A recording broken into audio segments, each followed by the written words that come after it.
पापा, मुझे कुछ नहीं चाहिए। हर रोज की तरह आज भी मोहिनी बहुत व्यस्त थी, परंतु आज कुछ विशेष बात थी।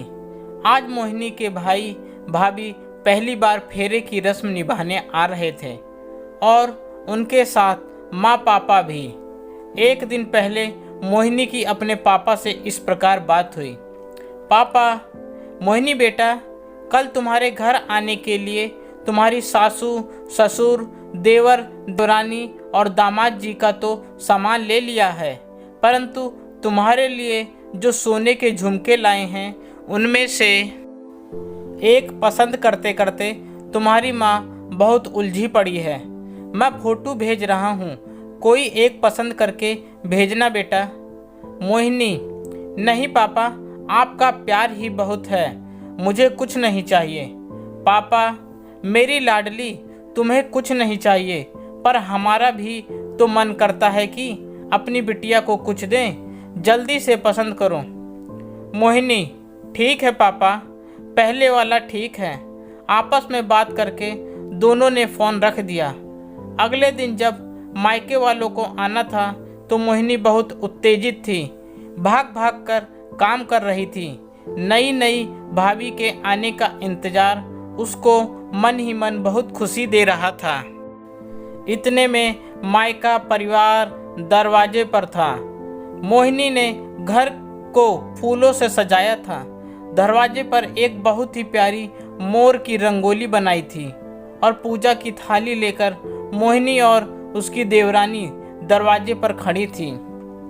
बहुत ही अच्छे तरीके से भाई भाभी का स्वागत किया गया। सब लोग बहुत खुश थे। मोहिनी ने भी पकवान बनाने में कसर नहीं छोड़ी थी।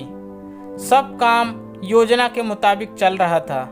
मोहिनी को आज रसोई से फुर्सत ही नहीं मिल रही थी कि वह 2 मिनट बैठकर अपने माँ पापा से बतिया ले।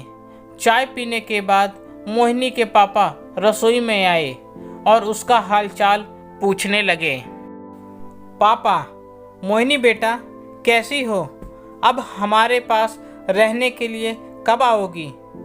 मोहिनी अपनी व्यस्तता में जवाब देते हुए, पापा, आपको पता तो है, बच्चों के स्कूल चल रहे हैं, अभी तो निकलना मुश्किल है, समय मिलते ही आऊँगी।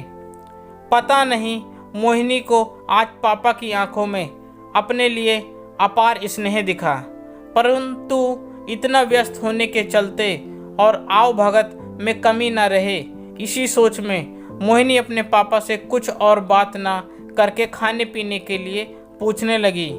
रात का खाना खाने के बाद अब वापस जाने का समय नज़दीक आ गया। तभी मोहिनी की सासू माँ ने उसकी भाभी को कुछ उपहार और शगुन दिए और सब बाहर की तरफ जाने लगे। मोहिनी रसोई में किसी काम से गई थी। इतने में उसको कार स्टार्ट करने की आवाज़ आई। वह बाहर भाग कर गई। उसके पापा कार में बैठने वाले थे। वह आवाज़ लगाकर पहले अपने पापा से और फिर अपनी माँ और भाभी से गले मिली। दोस्तों, कभी कभी हम अपनी ज़िंदगी में गुजरे हुए पलों को भुला नहीं सकते, क्योंकि यह मोहिनी के अपने पापा से आखिरी भेंट थी। किसी बीमारी के चलते अचानक से अगले ही हफ्ते उसके पापा इस दुनिया में नहीं रहे। आज उनके जाने के 1 महीने बाद मोहिनी मन ही मन सोने के झुमके हाथ में लेकर अपने पापा को याद करके रो रही थी और उसके मन में अपने पापा के साथ समय ना बिताने का खेद था और शायद जीवन भर रहेगा। दोस्तों, ऐसा अक्सर होता है, हम जिम्मेदारियों के बोझ तले अपने नज़दीकी रिश्तों को समय नहीं दे पाते और समय बीत जाने पर हमेशा मन में खेद रखते हैं। अगर सहमत हो तो कमेंट कीजिएगा। दोस्तों, आपको मेरी यह कहानी कैसी लगी प्लीज़ कमेंट करके ज़रूर बताएं और मुझे सब्सक्राइब भी करें। आपका अपना दोस्त, धन्यवाद।